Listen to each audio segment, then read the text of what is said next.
Dear students, let me discuss with you how to conduct the paired sample t-test using the t.test function in R. So for this purpose, let us get to that same example that we were discussing in the previous module. मैं इसको आपके लिए repeat करती हूँ.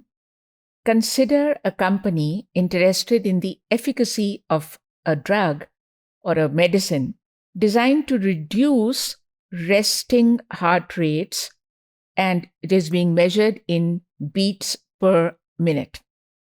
And the resting heart rates of 16 individuals are measured, and then the individuals are administered a course of that treatment, and after that their resting heart rates are again measured.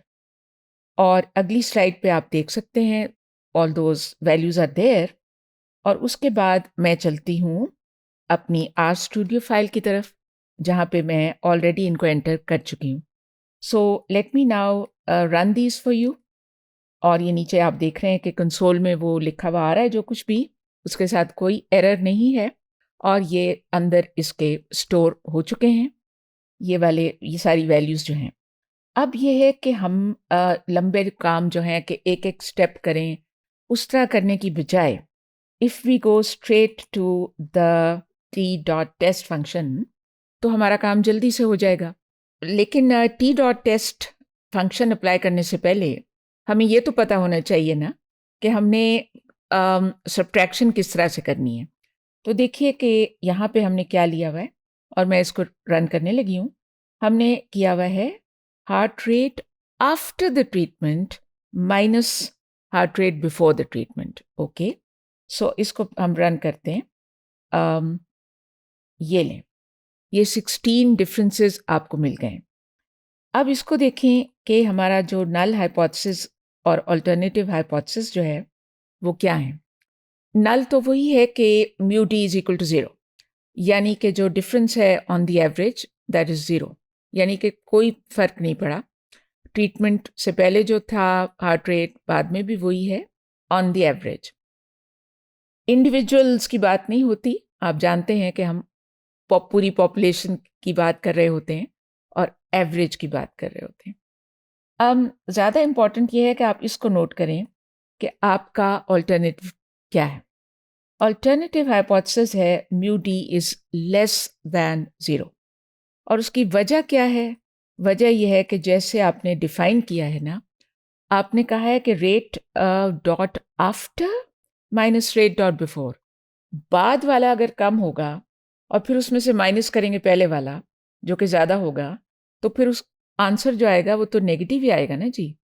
तो इस वजह से आपका जो alternative hypothesis है वो यही कह रहा है कि mu D is less than 0, यानी नेगेटिव.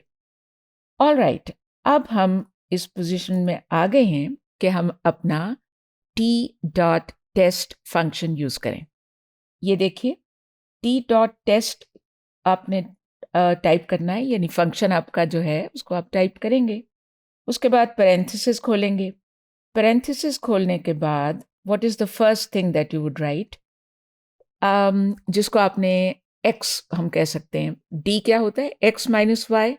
तो जो आपने पहले लिखा था माइनस साइन से पहले, वो क्या लिखा था? आफ्टर ही लिखा था ना, रेट डॉट आफ्टर. ये देखें, तो वही आप सबसे पहले वहाँ पे डालेंगे और उसके फ़ौरन बाद कॉमा, और कॉमे के बाद बाद वाला जिसको y कहेंगे हम, तो ये है रेट डॉट बिफोर. उसके बाद आप ऑल्टरनेटिव बताएंगे. आपने, चूँकि हमने यहाँ पे वन टेल टेस्ट हम कर रहे हैं, इसलिए हम लिखेंगे alternative is equal to less. और ये नोट करें कि लेस जो लफ्ज़ हम लिख रहे हैं उसके साथ हम दोनों तरफ डबल कोट जिसको कहते हैं वो हम लगाएंगे. यहाँ पे हम कॉन्फिडेंस लेवल भी बता सकते हैं कि अगर हमें कॉन्फिडेंस इंटरवल में भी इंटरेस्ट है तो ये हमने CONF.LEVEL जो लिखा उसकी वैल्यू रख दी 0.95, क्योंकि आप जानते हैं कि अक्सर व बेशतर 95% ही होता है. और इसका ये भी मतलब है कि आपका जो लेवल ऑफ सिग्निफिकेंस है that is 1 minus 0.95 that is 0.05 जो कि आम तौर पे हम रखते हैं। इसके बाद एक और चीज़ है जो बहुत ज़्यादा इम्पॉर्टेंट है। ये देखिए स्टूडेंट्स, इसके बाद जो कॉमा डालेंगे उसके बाद आप लिखेंगे पेड इक्वल ट्रू, क्योंकि अदरवाइज उसको कैसे पता चलेगा कि हम पेड वाला कर रहे हैं। अगर हम पेड टेस्ट कर रहे हैं तो हमें ये लिखना है paired equal true. All right, अब मैं इसको रन करती हूँ। Let's see what we get. ये लें जी, within a split second we get the results. अब क्या है सिचुएशन?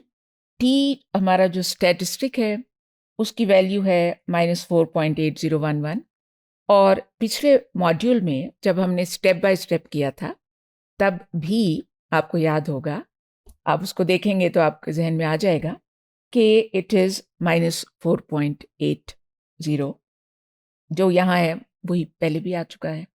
इसके बाद degrees of freedom n-1। n याद रखिएगा, पेड सैंपल टी टेस्ट जो होता है उसमें n is the number of differences. अगर आप अलग अलग काउंट करेंगे ना कि x की 16 वैल्यूज़, y की 16 वैल्यूज़, फिर तो आप कहेंगे कि n इज़ इक्वल टू 32। लेकिन ऐसा नहीं करना आपको। जब आप डिफरेंसेस ले चुके हैं तो अब जो डिफरेंसेस की तादाद है वो 16 ही है, क्योंकि 16 पेयर्स हैं, therefore you have 16 differences and therefore your n is 16। तो डिग्रीज ऑफ फ्रीडम जो हैं वो n-1 होती हैं, और इसीलिए यहाँ पे आप देख सकते हैं कि 15 लिखा हुआ है। इसके बाद p वैल्यू देखिए, it has come out to be 0.00001167, exactly as in the previous module when we were doing it step by step. तो अब इसमें बाकी ये चूँकि लेफ्ट टेल्ड टेस्ट है, वन टेल टेस्ट है, इसलिए इसमें जो कॉन्फिडेंस इंटरवल है वो भी वन साइडेड है, और ज़्यादा जो हमें जिससे कंसर्न थी वो टेस्ट हम कर रहे थे, तो वो जो p वैल्यू आई है उसने बता दिया है कि our result is highly significant and therefore we reject H0 and we accept the alternative mu d is less than 0, यानी जो पर्पस था इस ट्रीटमेंट का that is being fulfilled. That's it.